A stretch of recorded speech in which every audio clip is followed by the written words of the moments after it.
사사기 2장 1절부터 보시겠습니다.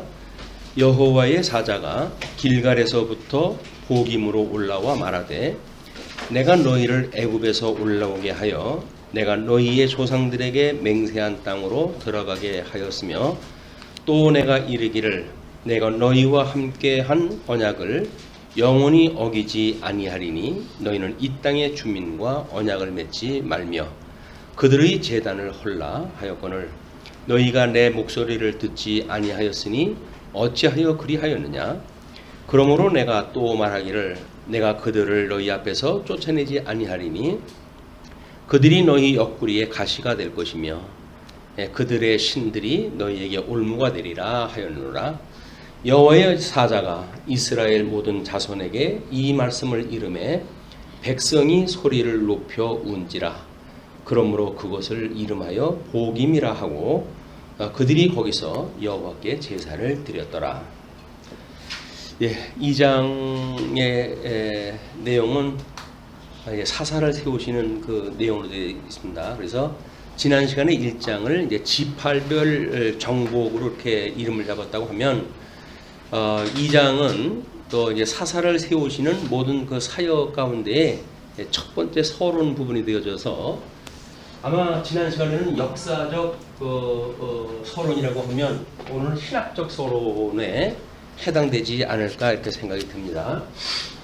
우리 하나님께서는 우리 이제 아담에게 언약을 하셨을 때 본질적인 언약을 했다고 이렇게 이야기했어요. 이걸 우리가 양대 언약이다 이렇게 이야기했습니다. 양대 언약. 이것은 하나님의 의와 나라에 해당되어지는 것으로서 이걸 복을 주면서 가라사대 생육하고 번성하라 땅에 충만하라 그리고 다스리라 라고는 언약을 주신 내용이죠. 이래놓고 이제 에덴 동산에 이들을 이끌어 들이시고 이 에덴 동산에서 선악을 알게 하는 과일나무 열매를 따먹지 마라. 따먹는 날에는 너희가 정령 죽으리라 라고는 행위 언약을 주시게 돼요. 근데 이 행위 언약을 주셨음에도 불구하고 이들이 불순종을 하게 되죠. 이 불순종으로 인하여 하나님께서 약속하신 대로 이제 그들을 따먹는다는 정령 죽으리라고 했던 대로 죽여야 되니까 이들을 에덴 바깥으로 내쫓아야 되는데 이때 하나님께서 은혜 언약을 이제 주시게 되어집니다. 은혜 언약. 그래서 우리 아담에게 주어졌던 이 언약은 하나님께서 일찍이 작정과 예정하신 뜻을 갖다 이루시는 거예요. 이 예정하신 뜻을 이제 이루시는 것이 이게 천상사역에서 이제 이룬 거거든요. 천상사역. 우리 천상계를 만드시고 저 뜻을 이루었어요. 그래서 우리가 주기도를 할 때마다 아버지의 뜻이 하늘에서 이루어진 것 같이라고 이야기를 합니다. 근데 이 하늘에서 이루어진 거는 사실은 영계예요. 영계. 천사계를 갖다 해가지고 이제 그 만들었기 때문에 아담은 여섯째 날 만들었잖아요. 근데 이거는 첫째 날서부터 셋째 날에 창조되어졌기 때문에 우리가 천상계라고 그렇게 이야기를 하는 겁니다. 그래서 빛과 어둠을 나누심으로 해서 빛의 권세, 어둠의 권세, 또는 빛의 나라, 어둠의 나라, 뭐 천국과 지옥, 뭐 이런 영계의 모든 것들이 여기서 이루어진 거예요. 그래서 이거를 이제 땅에서 이루어달라고 우리 늘 이제 기도한다 하죠. 우리 하늘에서 이루어진 것처럼 땅에서 이루어지게 해주세요라고 하는 것이 소위 말하는 섭리입니다. 섭리. 이 섭리를 위해 가지고 넷째 날서부터 이제 태양과 이 해 아래 모든 천체계를 만드시고 하나님께서 여섯째 날 아담을 만드시고 아담에게 언약을 하시고 언약대로 이루어가시는 섭리를 하시는 거거든요. 그래서 이 은혜 언약을 주시면서 이제 이들을 에덴에서 추방을 하셨어요. 그래서 이 에덴은 이 일로 인해 가지고 상실되어지고 만 겁니다. 그래서 하나님이 이 안식일을 이제 안식하셨다. 이 여섯째 날 창조를 마치고 7일 날 안식을 하셨다 이렇게 이야기를 했는데 하나님과의 안식을 누리지 못하고 쫓겨나가지고 이 에덴을 상실했다. 이제 우리가 이렇게 이야기를 하는 거예요. 그래서 이 에덴과 상실한 것을 물론 이제 이거는 이 은혜 언약이 장차 오실 예수 그리스도에 대한 이야기이기 때문에 이런 언약대로 하나님이 섭리하신 걸 보게 되면 둘째 아담이신 예수님을 통해 가지고 이 모든 걸 성취가 돼요. 그래서 상실되어진 것이 다시 회복이 되어지고 이 회복되어진 것은 나중에 세상 끝날 소위 천년왕국을 통해 가지고 이뤘던 에덴이 회복이 되어진다. 이것이 하나님의 전체 섭리에 대한 이제 시나리오예요. 자, 이렇게 되어졌는데 지금 사사기의 논리는 하나님이 약속하신 대로 지금 이스라엘 백성들을 상실했던 것처럼 에덴에다가 이 땅에서 이제 이루어지는 것을 우리 이스라엘 모형 국가를 통해서 보여주시는데 선민 아브라함을 불러가지고 이를 애굽의 종으로 이제 살게 하시잖아요. 이제 400년 동안이나 종으로 서시게 되는데 여기서 출애굽되어진 것, 이 출애굽이 되어진 것이 우리 예수님을 통해서 이루어진 걸 모형적으로 보여주는 사건이에요. 그래서 이스라엘 백성들이 이제 이 출애굽이 되어져서 시내산에서 우리 이제 광야 생활을 갖다 할 때입니다. 이 광야 생활을 갖다 할 때 하나님께 율법을 주시죠. 이 율법을 주셨을 때 또 우리 작게는 십계명을 받았을 때 우리 이제 그 아래서는 우상을 섬김으로 해가지고 십계명 돌판을 깨뜨리고 다시 십계명을 갖다 주시잖아요. 이 다시 십계명을 갖다 주는 것처럼 이렇게 출애굽을 갖다 했을 때 20세 이상인 자들은 이제 여기서 60세가 넘어가는 사람들은 계수에 빠지게 되어지지 않습니까? 그랬을 때 이 신명기에 와가지고 재교육이 돼요. 이 재교육. 그러니까 민족적으로 해가지고는 십계명으로 해가지고 돌판을 먼저 깨뜨리고 다음 돌판을 중심으로 해가지고 하나님은 이스라엘 백성들을 저 행연약대로 망하게 하실 뿐만 아니라 은혜 언약을 구하신다고 하는 사실을 그런 방식으로 보여주고 출애굽을 갖다 해가지고 출애굽한 백성들한테 이 계명에 대한 교육을 시키신 뒤에 이제 세대 교체가 되어진 데는 다시 또 교육이 되어지는 거예요. 그래서 하나님의 이 교육 방식을 보게 되면 끊임없이 재교육이 됩니다. 재교육, 끊임없이 재교육이에요. 하나님께서 이 재교육이라고 하는 그 이야기는 이 십계명을 받았을 때 하나님 앞에 범죄했을지라도 하나님께서는 새롭게 돌판을 주어가지고 이들로 하여금 그 죄로부터 구속을 하시는 걸 보여주잖아요. 그러니까는 하나님은 우리를 섭리해 가실 때 끝없이 용서를 해 가시는 사역이에요. 물론 이제 이 가나안 땅 들어와 가지고 우리 사사기가 여호수아를 통해 가지고 땅을 정복을 하다 했는데 땅을 정복을 다 하지 아니한 상태란 말이에요. 이런 그 상태에도 우리가 어떻게 하나님께서 우리들의 이런 믿음의 세계를 가지고 하나님의 끝없는 사랑 이걸 깨닫게 하시는가? 하나님의 이런 인간의 끝없는 실수라고 하는 그 이야기는 하나님의 한없는 은혜를 깨닫게 하는 일이에요. 이게 그냥 인간이 죄를 짓지 말아야지 이것이 아니라 그럼에도 불구하고 우리 하나님께서는 여전히 우리를 사랑하셔 라고 깨달은 것을 예수님이 오셔가지고 우리 제자들한테 말씀하셨다고 하시면서 형제가 실수하였을 때 7번을 용서하리까? 라고 큰 맘 먹고 베드로가 이야기하잖아요. 그랬더니 하나님께서, 주님께서 70번씩 7번이라도 용서하다 해야 된다. 이렇게 이야기를 한단 말이에요. 그 이야기는 뭡니까, 이게?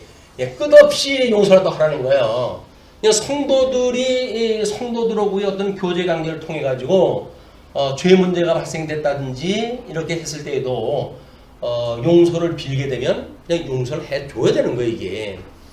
줘야 된다고 하는 그 이야기는 주님께서 우리를 이렇게 끝없이 사랑했다고 하는 걸 깨닫는 일이에요. 그러니까 우리가 우리에게 죄진 사람을 사하여 준 것처럼 우리 죄를 사해 주세요 라고 하는 그런 그 이야기는 하나님이 우리를 한량없이 용서를 갖다 해줬기 때문에 우리에게 죄를 지은 사람이라 할지라도 우리가 끊임없이 그를 용서해 준다고 하는 주님의 말씀에 순복을 갖다 하고 그리고 주님한테 아직도 우리의 남은 죄를 용서해 달라고 비는 겁니다. 우리의 이 사죄를 빌고 그리고 우리를 시험에 들게 하지 마시고 그리고 이 악으로부터 구원 얻게 해주세요 라고 하는 것이 섭리 역사에서 우리가 끝없이 주님 앞에 기도할 내용들이에요.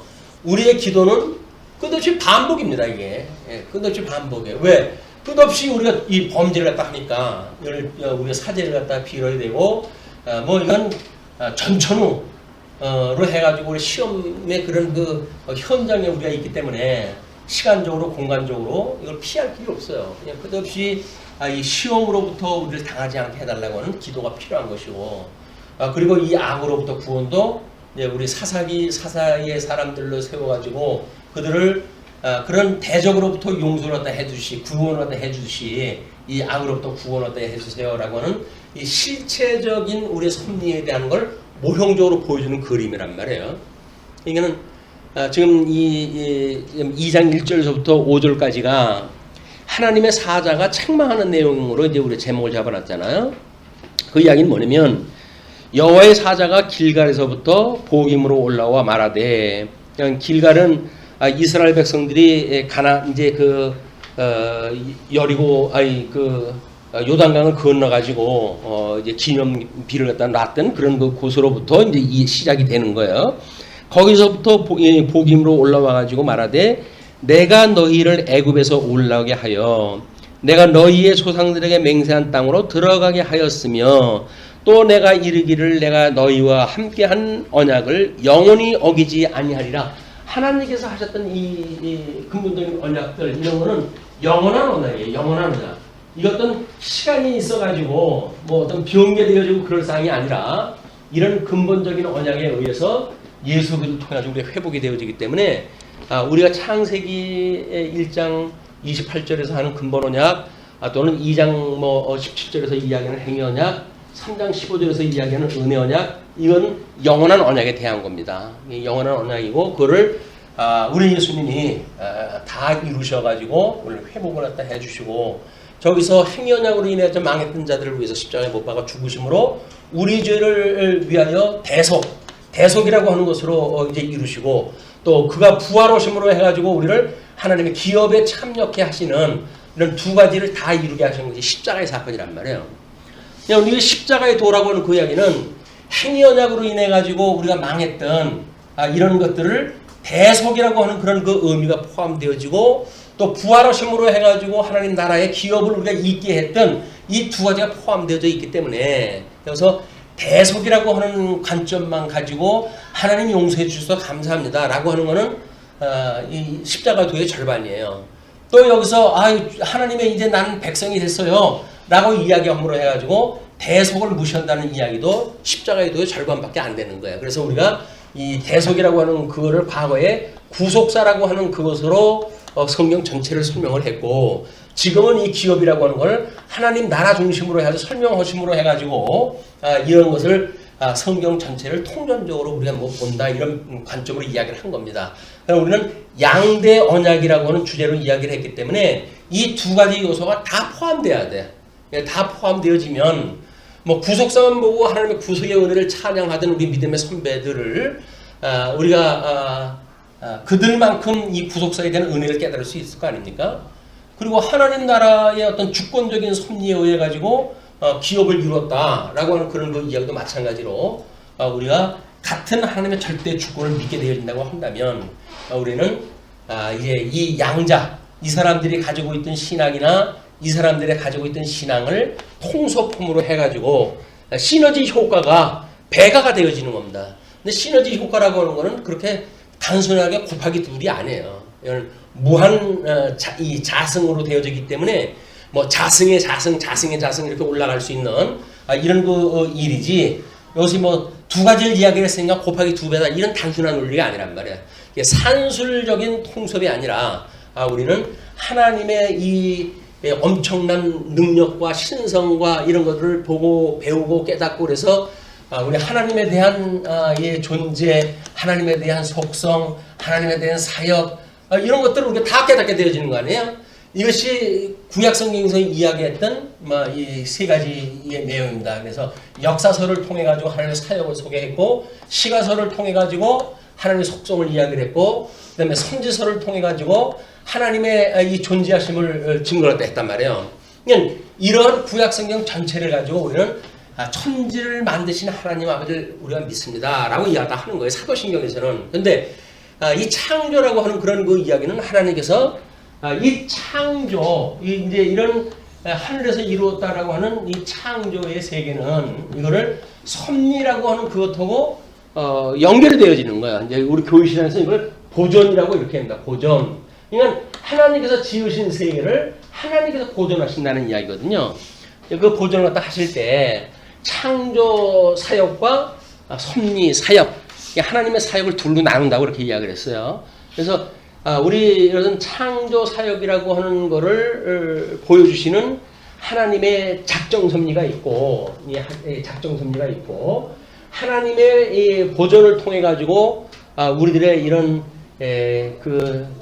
어떻게 우리를 언약 섭리로 해가지고 사역을 갖다 해가시는가라고 하는 그런 그 섭리를 통해 가지고는 하나님의 예정이라고 하는 그런 뜻이 이루어져 가는 겁니다. 그러니까 우리 예정이라고 하는 이제 구속이라고 하는 것은 우리 예정을 이루시는 사건 아니에요. 탁자와 부택자를 가르치는 일이기 때문에.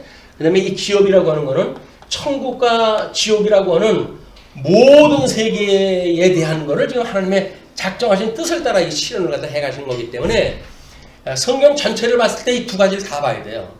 하나님의 선하신 뜻이 뭡니까? 하나님이 하시는 그 뜻은 뭡니까? 그 이야기가 만사를 작정하시고 모든 이성적 존재를 예정합니다.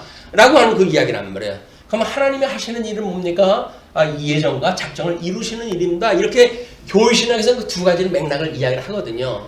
우리는 성경 어디를 보든지 이 두 가지를 다 봐야 돼요. 두 가지를 다 보게 되면 거기는 구속의 은혜가 있고 또 작정을 이루시는 하나님의 만사 만물 섭리하시는 그런 그 일이기 때문에 이 두 가지를 놓치게 되면 영혼론에 대해서 문제가 만들어져요. 그래서 요한계시록 4장에 가게 되면 우리 천상계의 예배의 모습이 이제 소개가 되거든요. 이 천상계의 예배 모습이 소개가 되어지는데 이제 이것이 20장, 21장에 가게 되면 우리 하나님께서 구속을 통해 가지고 이거는 천상계에서 만들어진 것, 이 하늘에서 이루어진 것 이거예요.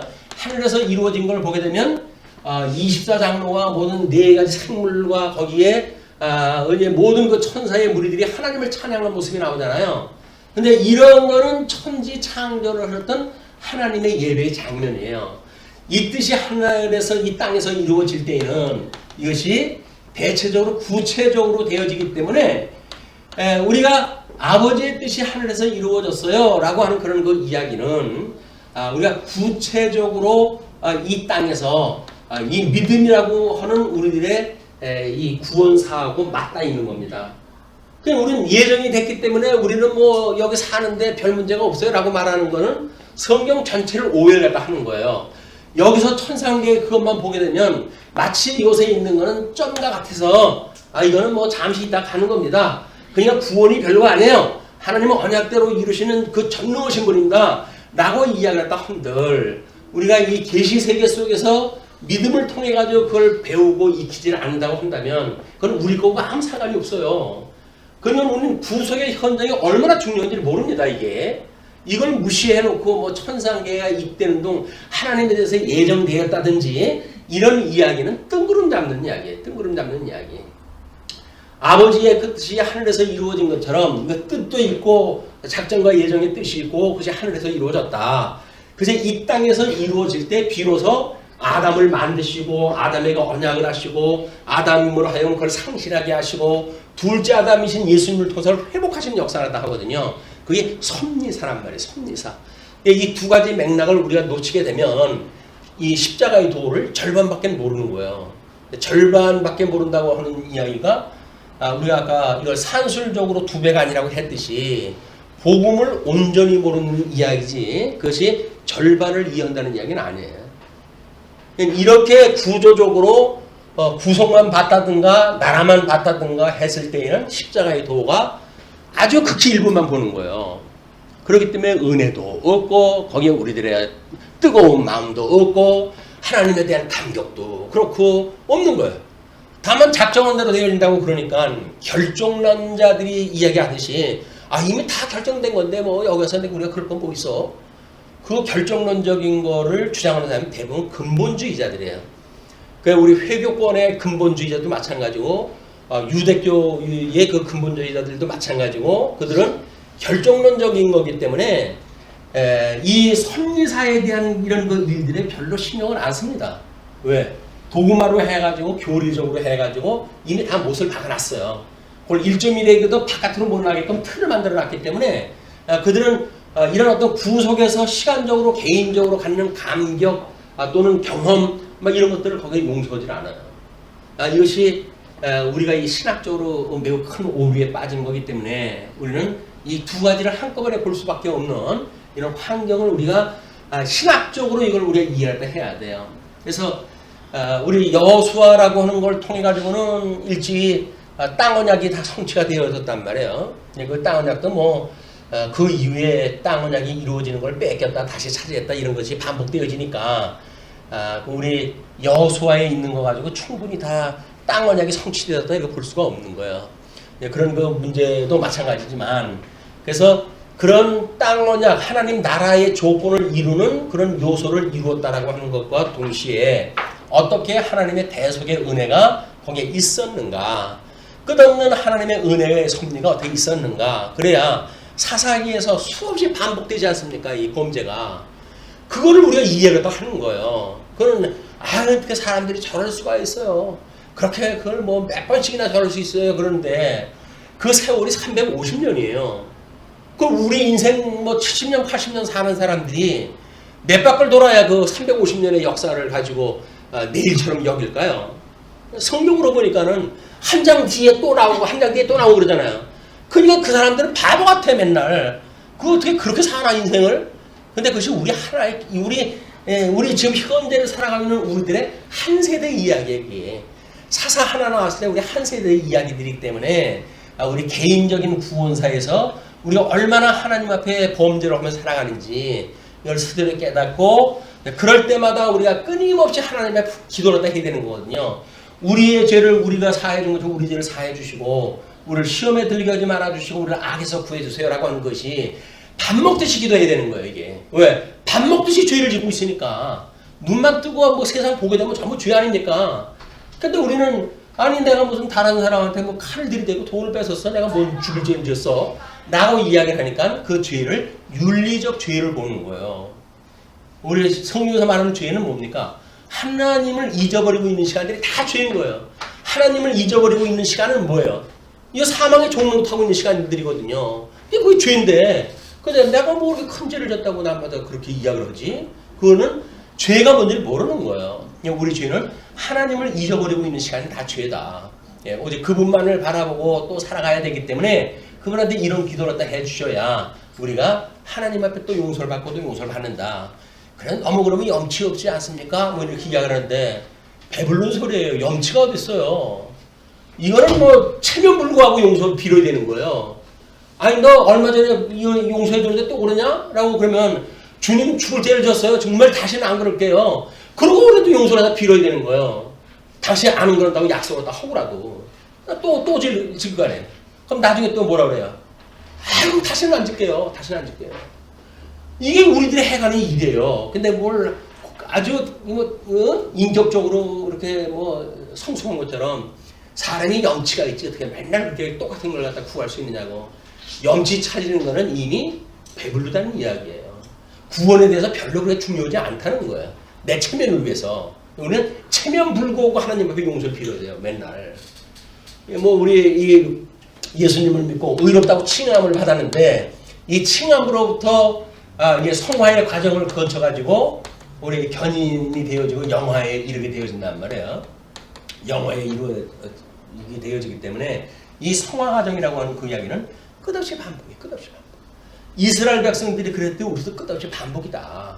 그러니까 남의 이야기 보듯 사사기를 보는 것이 아니라 우리들의 이런 죄를 기억을 하고 내 이야기로구나 저게 라고 하는 역사적 현장 속에 내가 들어가야 복음의 이런 그 복음을 만날 수가 있고 우리를 용서한 예수 그리스도를 만날 수가 있다. 그러니까 이스라엘 백성들 용서할 때마다 하나님께서 사사를 세우시잖아요. 그 사사를 통해 다시 회복을 갖다 해주시잖아요. 그거는 그들의 구원의 역사가 아니라 우리들의 구원의 역사다. 끊임없이 우리가 하나님 앞에 회개하는 이런 그 일은 필요하다.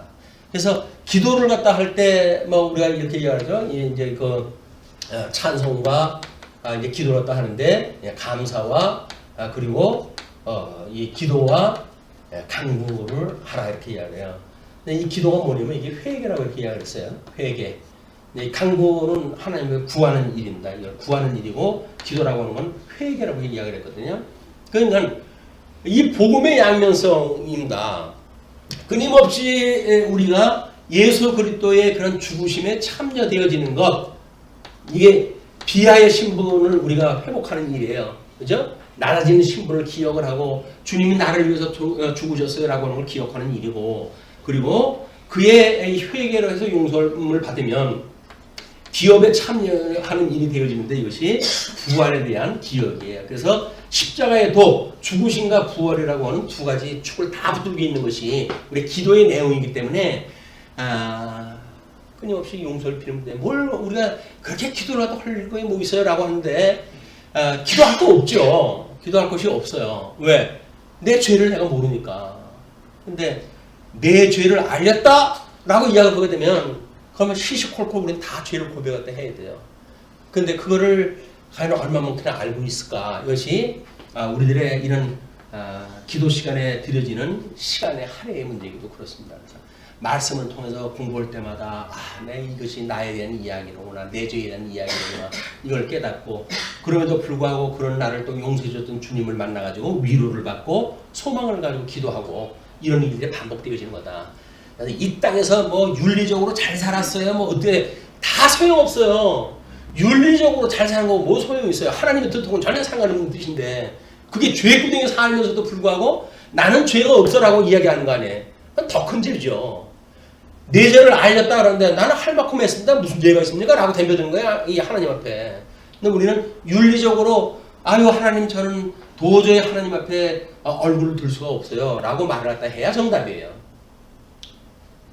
그렇게 되면 다른 사람의 모습을 보고 뭐라 할까요?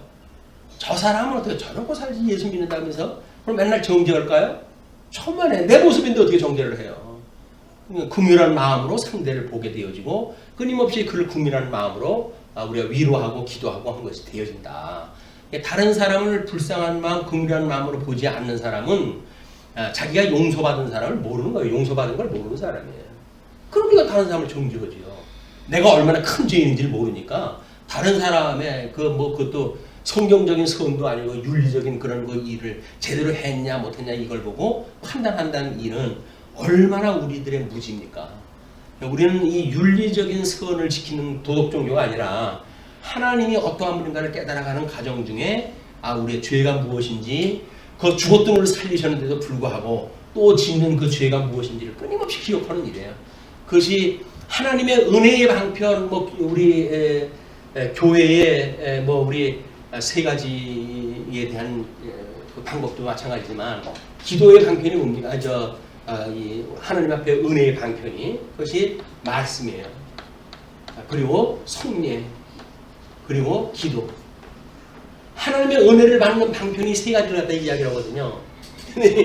은혜의 방편에 기도가 들어가는 거예요. 근데 기도한다고 들어주시나? 하나님의 뜻이면 다 이루어지겠지.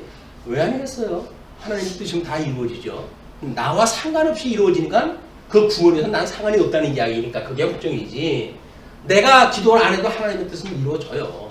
근데 왜 우리가 기도를 딱 합니까? 알면서도 그런 주님을 체험하고 싶어가지고, 날 용서해 줬다고 하는 그런 주님을 만나고 그분으로 말미암아 위로를 받고, 그렇기 때문에 그분으로 말미암아 우리가 소망을 갖고 살아가기 때문에 끊임없이 기도를 하는 거예요. 나를 죽었던 나를 살려주셨던 하나님, 끊임없이 내가 이렇게 반복적으로 죄를 범합니다. 그러나 주님께서 오직 온전케 하시는 예수 그대를 바라보고 제가 간구하오니 우리의 죄를 용서해 주세요 라면서 견인에까지 가는 거다. 이 견인은 철저하게 은혜의 방편을 가지고 견인에까지 이르는 거예요. 그냥 우리들의 기도 생활, 기도 이런 내용들이 뭔지 이제 감이 오잖아요. 이게 기도를 하다 하느냐 안 하느냐 이런 방식으로 접근하는 방법은 매우 초등학문적 방법이다. 하나님의 뜻인데 기도를 안 해도 들어주셔요 라고 하는 그런 그 이야기, 이런 그 이야기는 나와 상관없이 우주 만물은 돌아갑니다. 그런 그 이야기거든요. 근데 나와 상관없는 역사 속에 내가 무슨 존재의 의미가 있어요.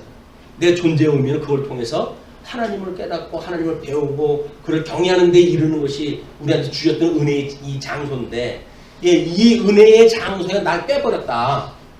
주님의 몸된 교회에서 나를 빼버렸다. 그 이야기가 똑같은 거예요. 이게 주님의 몸된 교회니까 하나님의 말씀이 선포되어지고, 선포될 때마다 또 우리가 죄인인 걸 고백을 하고 말씀을 들을 때마다 책망으로 오고, 이렇게 반복되어지는 거 아니에요.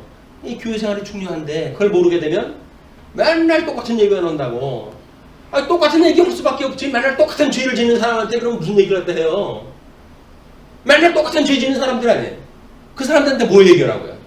십자가의 도를 이야기하는 건 뭘 이야기를 하겠어요? 그래놓고는 맨날 똑같은 이야기를 한대. 아니, 그냥 귀에 뭐 못이 박혔다고 그러는데 못이 박힌 사람이 그러고 살아요? 그렇지 않지.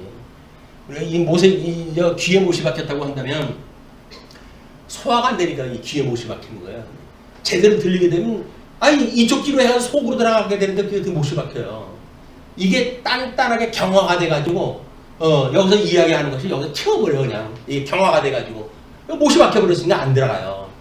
이것이 하나님의 그 뜻이 무엇인 걸 몰랐을 때 단순 반복이 아니다.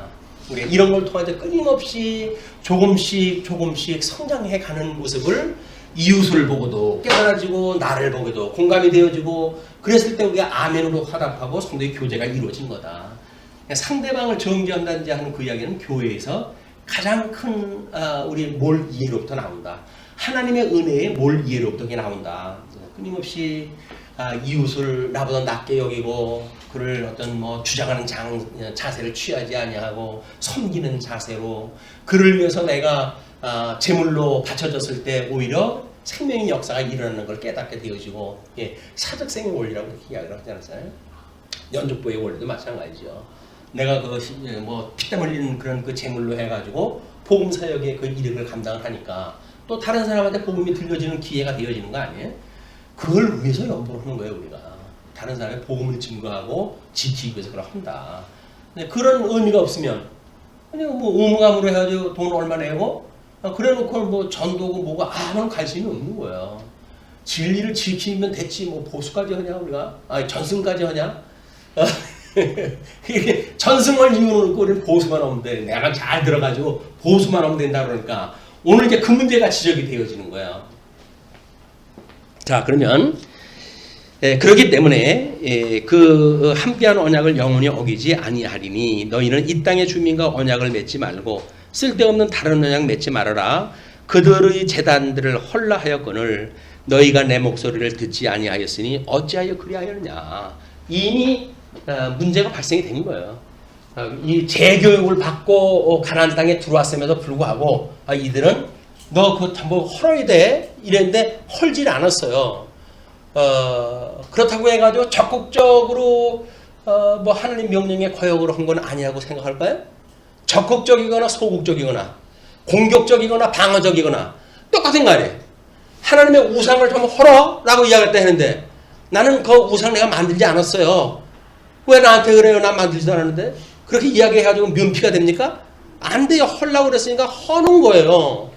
근데 하나님이 헐라고 그랬는데 이제 우리 명령을 갖다 한 거 아니에요. 헐라. 근데 내가 헐지 않았어요. 다만 내가 한 거 아닌데요. 라고 말했다고 하면 면피 될 수가 없으니 적극적이거나 소극적이나 우리는 범죄에 이미 가담이 되어진 거예요. 이스라엘 백성들이 그런 지형에 이르는 겁니다. 그러므로 내가 또 말하기를 내가 그들을 너희 앞에서 쫓아내지 아니하리니 이제 또 말하기를 너희들 다 이렇게 쫓아낸다고 앞서 이야기한 적이 있는데 또 말하기를 내가 그들을 너희 앞에서 쫓아내지 아니하리니 그들이 너희 옆구리에 가시가 될 것이며 그들의 신들이 너희에게 올무가 되리라 하였노라. 그래서 여기 민수기 때 이제 여기 광야 끝나고 민수기 때에 바알 신에 대한 바알브롤이라고 하는 그것으로부터 해가지고 오염돼가지고 이스라엘 백성들이 수천 명이 죽지 않습니까? 그 원인을 갖다 보니까는 모압 여인 그 신을 갖다 섬기는 바알 신을 섬기는 거기에 참여가 되어져가지고 완전히 질서가 다 깨져버린 거예요. 그래서 이제 여호수아의 명령에 의해 가지고 전부 처참을 죽이고 이 사람들 함께 쳐 죽임으로 해가지고 하나님의 사대를 갖다 이제 받게 되어진 거 아닙니까?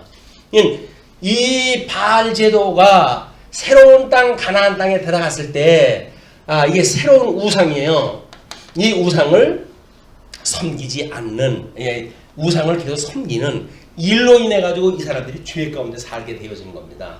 이 죄, 우상을 섬기는 죄로부터 다시 또 용서함을 받고 사사를 세워가지고 또 이게 회복이 되어지고, 그러다 또 형편 펴지면 또 우상을 섬기고, 그러니까 이 뭐 개가 토한 걸 다시 먹는다고 이야기했다 하는데, 우리가 마치 똑같은 죄를 갖다 쓴 거예요. 이 우상이 뭐라 그랬죠? 탐심이라 그래요. 탐심. 탐심이 곧 우상 숭배라고 그랬잖아요. 그럼 우리들의 이런 데서 탐심으로 작동되는 게 뭘까요?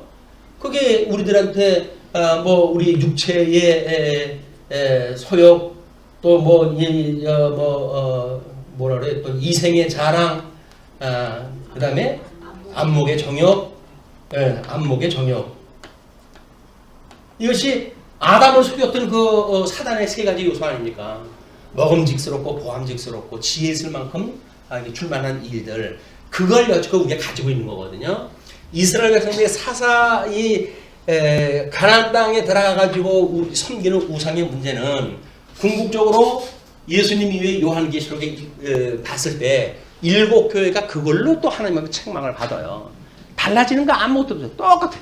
요한계시록의 7교회가 결국은 이것 때문에 하나님 앞에 책망을 받는 겁니다. 그래서 이기는 자만 이제 하나님의 복에 참여되어진다라고 이야기를 하기 때문에, 우리 예수 그리스도 한 분만으로 우리가 이 탐심을 버리고 우리가 이 족함을 갖다 깨닫는 신앙을 갖다 할 것인가 라고 하는 문제가 끊임없이 우리 기도거리인 거예요. 주님만 만나면 그분만으로 우리가 존귀함을 얻고, 그분만으로 부유함을 얻고, 그분만으로 강건함을 얻어서 세상에서 강건한 모든 복의 요소를 우리는 다 충족되어졌다라고 믿고 살아가는 것이 예수님과 한 몸이 되어졌다고 하는 구속 사건을 우리가 믿는 고백이란 말이에요. 자, 그렇기 때문에 이제 여호와의 사자가 이스라엘 모든 자손에게 이 말씀을 이르매 이 백성이 소리를 높여 운지라. 그래서 복 있는 사람이 회복이 될 만한 징조가 있으니까 그 사자, 여호와의 사자하면 천사가 이제 와가지고 이런 말씀을 징조했다 하는데, 그 말씀을 듣고 백성이 소리 높여 울어요. 회개의 역사야. 그냥 하나님의 말씀을 듣게 되면 이 말씀이 우리들한테 책망으로 와 닿아야 됩니다. 책망. 그러니까 하나님의 이 말씀은 교훈과 책망과 바르게 함과 그 다음에 의로 교육하기에 합당하다 이렇게 이야기를 하잖아요. 그래서 이 교훈을 와가지고 주님이 그랬군요. 이렇게 해가지고 그분의 교훈이 우리한테 들려오고, 그리고 주님이 이렇게 하라는데 저는 그렇게 못했군요 라고는 책망이 와야 되는 거예요. 그래서 이 바르게 함과 의로 교육하는 데에 이 말씀이 작동이 돼야 된다. 말씀을 들었는데 이런 작동이 안 된다는 이야기는 뭐예요?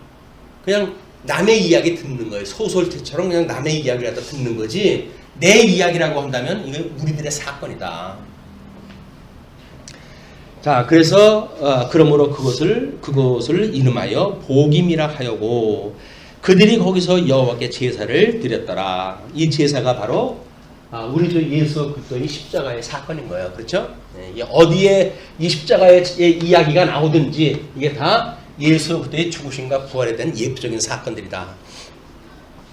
다음에 이제 6절로부터 10절 보시게 되면 여호수아의 죽음에 대한 걸 이야기를 합니다. 그래서 전에 여호수아가 백성을 보내매 이스라엘 자손이 각기 그들의 기업으로 가서 땅을 차지하였고, 백성이 여호수아가 사는 날 동안과 여호수아 뒤에 생존한 장로들 곧 여호와께서 이스라엘을 위하여 행하신 모든 큰 일을 본 자들이 사는 날 동안에 여호와를 섬겼더라. 이는 이들이 여기서 지금 하나님의 말씀을 끊임없이 기억할 수 있는 건 뭐예요?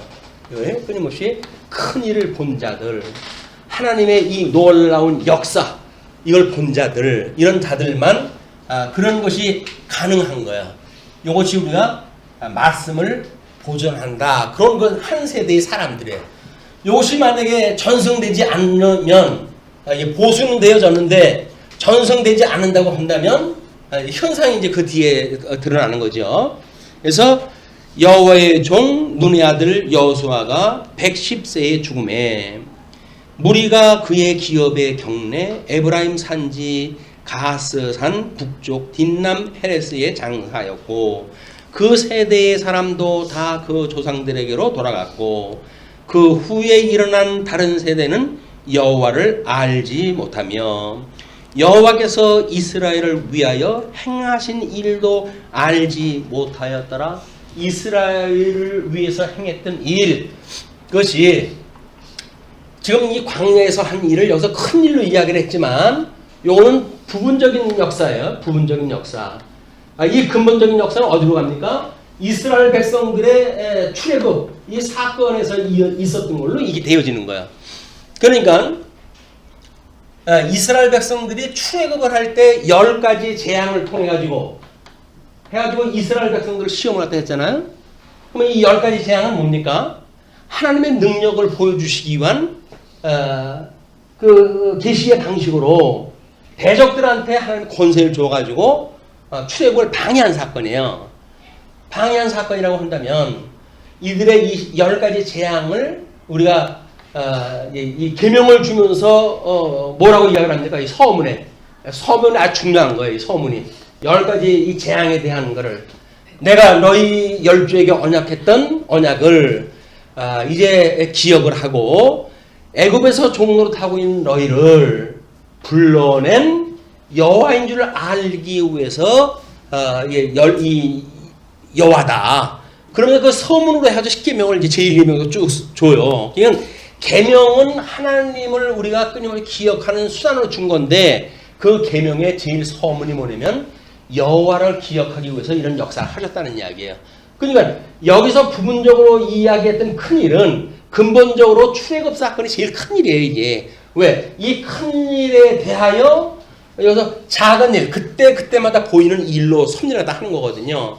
그래서 이들이 광야에서 이스라엘 백성들을 차지하고 살 때에도 분국이 되어지고 포로로 끌려갈 때 결국은 이 큰 일을 기억하고 뭘 갖다 한다고요?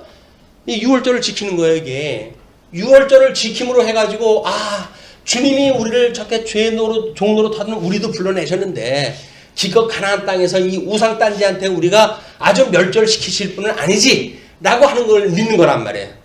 죽었던 우리를 살리신 분인데 그분이 우리를 영원한 하나님 나라 갈 때까지 여기까지 갈 때까지 우리의 죄를 용서하지 않으시고 멸망시키지 않으실 분이지 라고 믿는 것이 우리가 성화 과정을 통해 가지고 끊임없이 구하는 기도란 말이에요. 어디를 다 기억을 해야 된다고요? 칭의를 기억을 해야 되는 거예요. 죽었던 나를 살리신 분인데 이렇게 살아가면서 하나님 앞에 이루었던 범죄들, 자범죄들 이런 것들은 하나님 앞에 우리가 구하게 되면 용서해 줄 것을 믿고 구합니다. 주님 라고 기도를 하는 내용이란 말이에요. 맨날 똑같은 거 기도한다고 해가지고 기죽을 거 없어요. 게다가 주님 앞에 염치 없어서 제가 못합니다 라고 해가지고 괜히 사양심 가지고 기도 안 한다고 그런다면 이건 죄 용서를 못 받아요.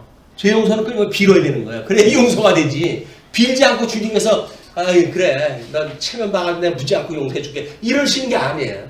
끊임없이 고백할 때 해야 돼요. 입으로 시인을 갖다 해야 돼요. 내가 이렇게 잘못했어요 라고 시인을 갖다 해야 그래 내가 다 알고 있지.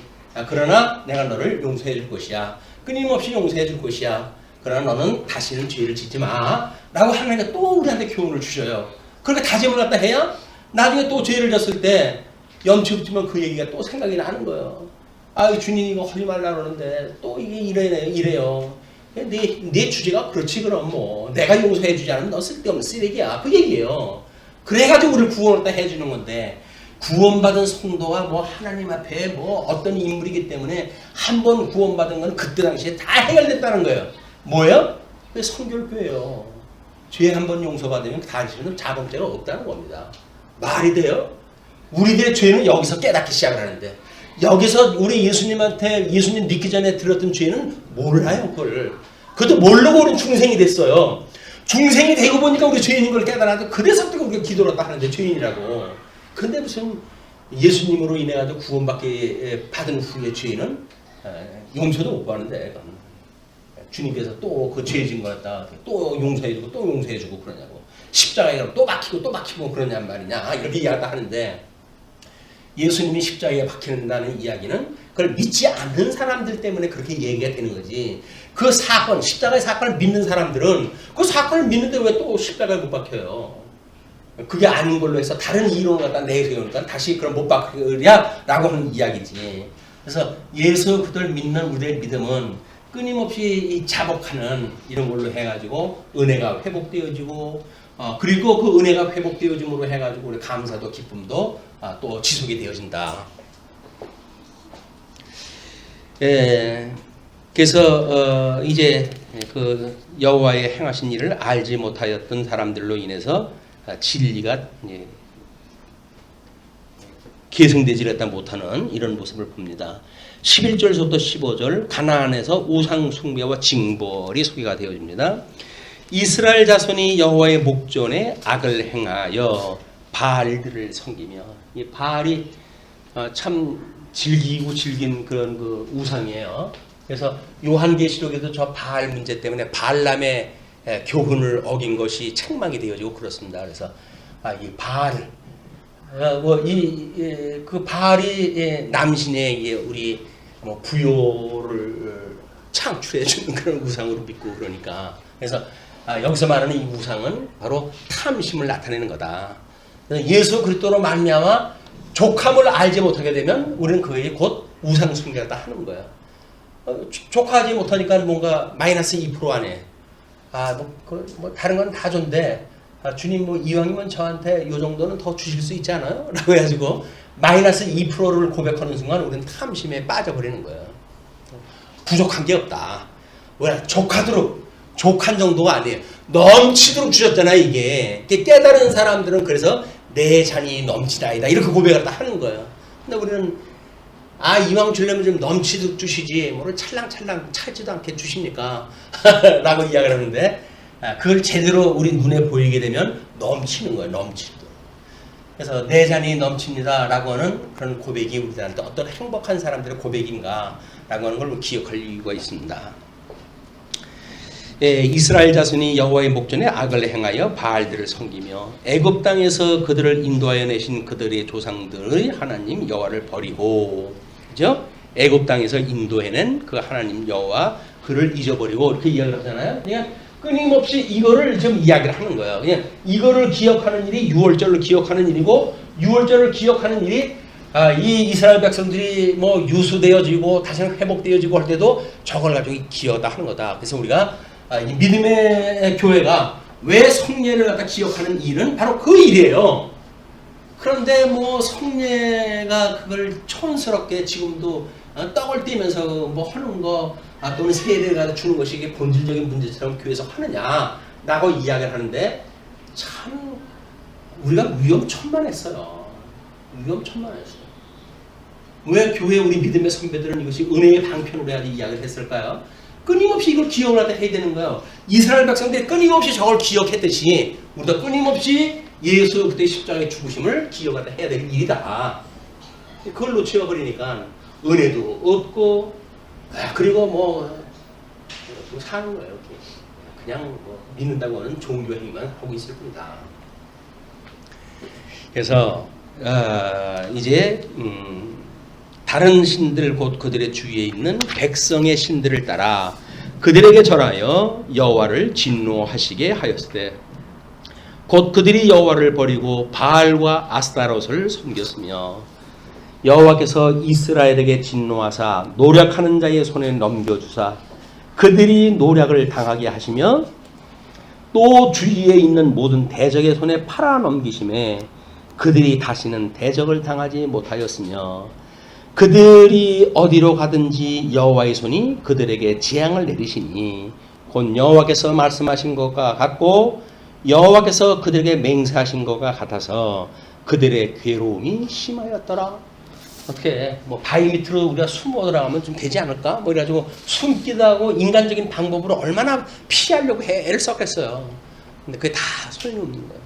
하나님께서 우리를 그런 진노 가운데 두시게 되면 우리한테는 위로가 전혀 없다. 그러니까는 예수 그리스도만을 기억할 때 했을 때 은혜와 평강이 우리한테 회복이 되어지는 거예요. 은혜와 평강이 회복되어진다는 이야기는 심령의 평강을 누리고 안식을 누리는 거 아닙니까? 심령의 안식을 누리는 거니까. 그렇지 않게 되면 인간적인 방법으로 해결할 방법이 없다. 글쎄 돈을 조금 우리가 로또를 갖다 해가지고 수십억을 받는다고 한다면 모든 재정의 문제 해결되어지고 행복하지 않을까? 근데 우리 사회학자들이 연구에 의할 것 같으면 1등한 사람들이 모조리 다 망했다는 겁니다. 물론 아직도 남아있는 사람은 있겠죠. 그러나 대부분 사람들이 로또에 의해 가지고 인생이 망가진 현상들을 너무 잘 보여주잖아요. 근데 왜 그럴까요? 어떤 사람한테 그 많은 돈이 생겼는데 왜 그 사람들은 다 망할까요? 돈이라고 하는 건 하나님께 주셔가지고 조금씩 쌓아져간 돈이 아니고 일확천금을 벼랑간 누린다고 한다면 그 사람의 팔자에 없는 돈이에요. 그렇기 때문에 그거를 운용할 줄 몰라요. 그렇기 때문에 그 사람은 망할 수밖에 없는 겁니다. 근데 우리한테 주신 것이 얼마나 우리 분수에 맞게 주신 거예요. 그러니까 조그만 돈인데도 계산을 잘 해가지고 우리가 한 달을 살아가잖아요. 그거 가지고. 만약에 벼랑간 많은 돈을 주면 이거 한 달 정리 안 합니다. 아무리 써도 뭐 내 일생 끝날 때까지 먹고 살 것 같은데 그걸 왜 계산을 갖다 해요? 그러니까 뭐 쓸데없이 사업도 벌리고 그러다 빚지고 그건 망하는 거예요. 그 빚값을 끼워놓고 그럼 어떻게 해야 돼요? 에라 죽자 죽어버릴 수밖에 없죠. 우리들한테 지금 주신 건 최적의 복이에요. 이게 최적의 길이다. 그래서 그거를 하나님께 주신 거를 이 주판을 튀길 때마다 기억을 거 아니에요. 하나님이 이렇게 주셔가지고 이렇게 쓰겠어요 라고 이야기하고 하나님이 우리가 그렇게 삶을 살아갈 때 그래 그거 족하지? 넉넉하지? 주님께서 그러실 거예요. 그러니까 이제 정신이 들어오게 되면 아유 주님 감사합니다 이렇게 이야기할 거고 정신이 안 들어오게 되면 딴소리 하죠. 아이 뭐 이웃집 보니까 좀 많이 주시구만 좀 주시지 뭐 이렇게 저한테 인색합니까?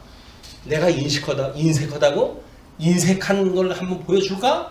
라고 하면 그때면 사망이에요. 그러니까 끊임없이 감사해야 돼. 감사. 용품 주신 거 감사합니다. 자, 그렇게 해서 16절서부터 이제 이야기가 사사를 세우심으로 해가지고 이제 계속되어지는 사사들의 구원 역사와 백성들의 불순종이 소개가 되어집니다. 여호와께서 사사들을 세우사 노력자의 손에서 그들을 구원하게 하셨으나 그들이 그 사사들에게도 순종하지 아니하고 오히려 다른 신들을 따라가 음행하며 그들에게 절하고 여호와의 명령을 순종하던 그들의 조상들이 행하던 길에서 속히 치우쳐 떠나서 그와 같이 행하지 아니하였더라. 사사 말도 안 들어요. 이제는 망하려고 한다면 그 다음에 이제 막 가는 겁니다. 막 가는 거. 하나님 말씀 안 들으면 막 가자는 거예요. 이것이 우리 여호수아 때 그 이야기를 지금 사사 때 반복되어지는 이야기로 하잖아요. 예수님도 마찬가지입니다. 예수님이 나의 말을 믿지 않는 것은 구원받는데 문제가 없지만 내가 보낸 자 성령을 믿지 않으면 너희들 다 안 돼. 그 이야기 뭡니까? 이분을 안 믿는 거는 뭐 우리 육체로 해가지고 왔으니까 그냥 한시적으로 주어진 일이란 말이에요. 그러나 성령이 오셔가지고 이 성령의 말을 믿지 않는다는 이야기는 이분의 이 강탄하신 이유, 뭐 이런 구속의 이유를 다 모르니까 그냥 근본적으로 성령을 거역하는 일은 예수부터 거역하는 일에 모든 걸 포함하는 일들이에요. 다 싸가지고 부정하는 일이기 때문에 구원을 못 드린다. 그런 그 이야기거든요. 여기서 사사들 그 말도 듣지 않는 이런 그 모습을 하나님께서 지적을 하십니다. 그래서 여호와께서 그들을 위하여 사사들을 세우실 때에는 그 사사와 함께 하셨고 그 사사가 사는 날 동안에는 여호와께서 그들을 대적의 손에서 구원하셨으니 이는 그들이 대적에게 압박과 괴롭게 함을 받아 슬피 부르짖음으로 여호와께서 뜻을 돌이키셨음이거늘 그 사사가 죽은 후에는 그들이 돌이켜 그들의 조상들보다 더욱 타락하여 다른 신들을 따라 섬기며 그들에게 절하고 그들의 행위와 패역하는 길을 그치지 아니하였으므로 여호와께서 이스라엘에게 진노하여 이르시되 이 백성이 내가 그들의 조상들에게 명령한 언약을 어기고 나의 목소리를 순종하지 아니하였은즉 나도 여호수아가 죽을 때에 남겨둔 이방 민족들을 다시는 그들 앞에서 하나도 쫓아내지 아니하리니 어떻게 하면 좋아요? 이때 이렇게 했던 걸 믿지 않으니까 너희들이 이 성화가정에서 뭐 이거 구하지 않고 그래? 나도 육체의 소용 너희는 거 그대로 줄 거야. 그 이야기예요. 그러니까 우리 이게 가시가 돼가지고 끊임없이 우리 찌려대는 거예요. 예수 믿는 그 고통을 갖다 주고 그런데 하나님의 은혜를 입었을 때만 여기서 우리들의 죄를 빌게 되면 용서를 갖다 하시는 우리가 은혜를 입게 되어진다. 그래서 이제 여호와께서 그들을 위하여 사사들을 세우실 때에는 그 사사와 함께 하셨고 그 사사가 사는 날 동안에는 여호와께서 그들의 대적의 손에서 구원하셨으니 이는 그들이 대적에게 압박과 괴롭게 함을 받아 슬피 부르짖음으로 여호와께서 뜻을 돌이키셨음이거늘 그 사사가 죽은 후에는 그들이 돌이켜 그들의 조상들보다 더욱 타락하여 다른 신들을 따라 섬기며 그들에게 절하고 그들의 행위와 패역하는 길을 그치지 아니하였으므로 여호와께서 이스라엘에게 진노하여 이르시되 이 백성이 내가 그들의 조상들에게 명령한 언약을 어기고 나의 목소리를 순종하지 아니하였은즉 나도 여호수아가 죽을 때에 남겨둔 이방 민족들을 다시는 그들 앞에서 하나도 쫓아내지 아니하리니 이는 이스라엘이 그들의 조상들이 지킨 것 같이 나 여호와의 도를 지켜 행하나 아니하나 그들을 시험하려 함이라 하시니라.